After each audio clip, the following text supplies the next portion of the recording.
সকলোৰে চিৰপৰিচিত জয়ন্ত হাজৰিকাৰ আজি ৭০০ সংখ্যক উপজা দিন। অসমীয়া সংগীত জগতৰ এক চিৰসেউজ কণ্ঠ তেওঁৰ, যাৰ সংগীতে দশকৰ পিছত দশক ধৰি মোহাচ্ছন্ন কৰি আহিছে অসমীয়া সংগীত প্ৰেমিক। যথাৰ্থতে তেওঁ আছিল এক সুকীয়া তথা অনবদ্যৰ কণ্ঠৰ গৰাকী। ক'বলৈ লৈছোঁ দৰদী কণ্ঠশিল্পী জয়ন্ত হাজৰিকাৰ কথা। এইগৰাকী বৰেণ্য শিল্পী, সুৰকাৰ তথা সংগীত পৰিচালকৰ আজি ৭০০ সংখ্যক উপজা দিন। ৰাজ্যৰ বিভিন্ন প্ৰান্তৰ লগতে গুৱাহাটীৰ চানমাৰিস্থিত জয়ন্ত হাজৰিকাৰ স্মৃতি উদ্যানতো শিল্পীগৰাকীৰ প্ৰতিমূৰ্তিত মাল্যাৰ্পণ কৰাৰ লগতে শ্ৰদ্ধা জনাই শিল্পীগৰাকীৰ সহধৰ্মিনী তথা শিল্পী মনীষা হাজৰিকাৰ লগতে উপস্থিত থকা গুণমুগ্ধসকলে। দেখা নাই আগে এনে ছবি দেখা নাই শুনা নাই।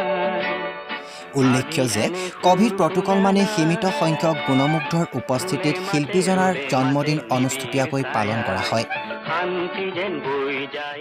যে নতুন প্ৰজন্ম জয়ন্ত হাজৰিকাক নিজৰ কৰি লৈ লৈছে, গতিকে জয়ন্ত হাজৰিকাৰ মাজেৰে তেওঁলোকে আধুনিক সংগীত জগতটোত আৰু বেছি নাম কৰক, আৰু বেছি আগবাঢ়ি যাওঁ, মই তাকেই কামনা কৰোঁ সদায়। আৰু আশীৰ্বাদ বিচাৰোঁ জয়ন্ত হাজৰিকাৰ পৰা, তেখেতে যাতে আশীষ দিয়ে যে নতুন প্ৰজন্মৰ ল'ৰা ছোৱালীয়ে অসমখনক বিশ্বৰ দৰবাৰত মিউজিকেলি সুৰেৰে লৈ যাব পাৰে আৰু অসমক যাতে বিশ্বৰ দৰবাৰত প্ৰতিষ্ঠিত কৰিব পাৰে, সেইটোৱে মোৰ একান্ত কামনা। আৰু মই সেই ক্ষেত্ৰতে জয়ন্ত হাজৰিকাৰ পৰা সদায় আশীষ বিচাৰোঁ, কাৰণ মই ৱৰ্কশ্বপ কৰোঁ, দেখিছোঁ মই নতুন প্ৰজন্ম কেনেদৰে জয়ন্ত হাজৰিকাক ভাল পায়, জয়ন্ত হাজৰিকাৰ গানক ভাল পায়। গতিকে মোৰ সেইটোৱে কামনা যে ভৱিষ্যত প্ৰজন্মই জয়ন্ত হাজৰিকা বুলি নহয়, আমাৰ সকলো বৰেণ্য শিল্পীক অসমৰ এই সত্তাটোক যাতে পৃথিৱীৰ দাঙি লৈ যাব পাৰে। ব্যক্তিগতভাৱে ধৰা স্বামী হেৰুৱাইছোঁ বুলি পেলাইতো কিছু অভাৱ বোধ থাকিবই, কিন্তু মই তাতোকে ডাঙৰ জানা মই যিটো মিছ কৰোঁ সেইটো হ'ল যে তেওঁৰ ক্ৰিয়েটিভিটিটো, তেওঁৰ সৃষ্টিখিনি, তেওঁৰ তোমাৰ মনে প্ৰাণে এগৰাকী শিল্পী সত্তা, যি শিল্পী সত্তাই ভাবে সুৰ বাহিনীৰ কথা, যি শিল্পী সত্তাই ভাবে যে মই নতুন কিবা কৰিম, যি শিল্পী সত্তাই গীতিকাৰসকলৰ লগত বহি পেলাই এই সুৰৰ ভাৱখিনি ধুনীয়াকৈ বুজাই দিব পাৰে, সেইবোৰ মই বহুত মিছ কৰোঁ। জয়ন্ত হাজৰিকা অসমীয়া আধুনিক সংগীত জগতৰ এটি চিৰস্মৰণীয় নাম। কণ্ঠৰ যাদু আৰু সুৰৰ মায়াজালেৰে শ্ৰোতাৰ অন্তৰ জয় কৰা জয়ন্ত হাজৰিকাই 1943 চনৰ 20 ছেপ্টেম্বৰত জন্মগ্ৰহণ কৰিছিল। আৰু এই শুভক্ষণত তেখেতক সোঁৱৰিছে শিল্পী অনিন্দিতা পালে। খুব ভাল লগা এটা দিন, আমাৰ সকলোৰে প্ৰিয় শিল্পী।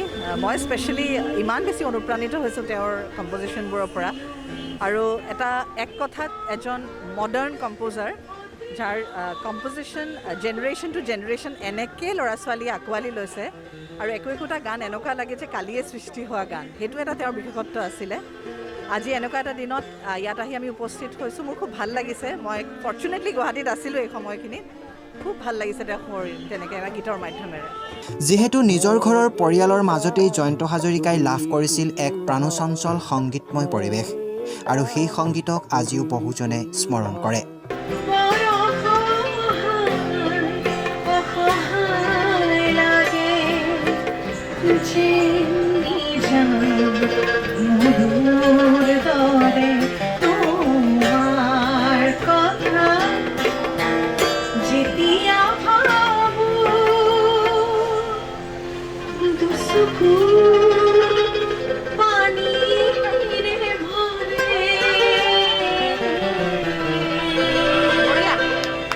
আজি ৭৭তম জয়ন্ত হাজৰিকাৰ জন্মদিন।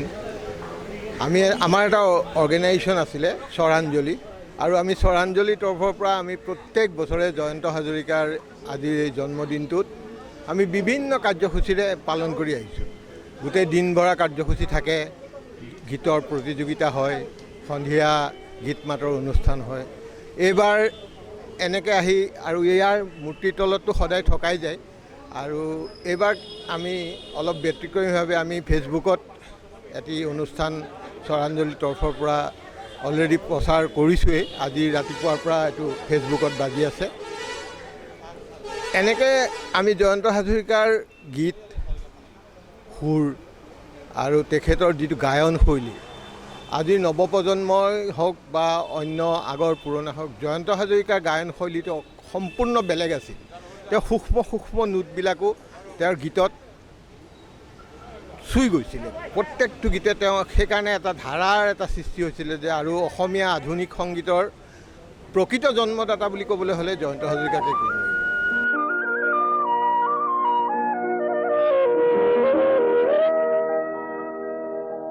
আকু নতুন প্ৰভাত হব কাল ৰাতি না থাকিব নিউ নিউ কৰা আজি যিহেতু জয়ন্ত হাজৰিকাদেৱৰ ৭৭তম জন্মদিন মই এই শুভ দিনটিৰ উপলক্ষে মই তেখেতৰে এটি গীত অকণমান সুঁৱৰি দিব বিচাৰিছোঁ মোৰ মিনতি তৰা হয় যদি তোমাৰ আকাশ চুব মোৰে গাত যদি সুৰ হয় মোৰে গাত যদি সুৰ হয় তোমাৰ বনত ৰ'ব মোৰ মিনতি তৰা হয় যদি তোমাৰ আকাশ চুব মোৰে কথা যদি সুৰ হয় মোৰে সুৰ যদি জোন হয় মোৰে কথা যদি সুৰ হয় মোৰে সুৰ যদি জোন হয় সেই জোনে শুনা জোনালী মায়াৰে সৰু সৰু গাৰে সেই জোনে শুনা জোনালী মায়াৰে সৰু সৰু গাৰে মনে মনে গৈ তোমাৰ মুখতে ৰ'ব মই নাথাকিলে হাজাৰ তৰাই মোৰে কথাকে ক'ব মই নাথাকিলে হাজাৰ তৰাই মোৰে কথাকে ক'ব মোৰ মিনতি তৰা হয় যদি তোমাৰ আকাশ চুব ধন্যবাদ তোমাৰ বনত ৰুব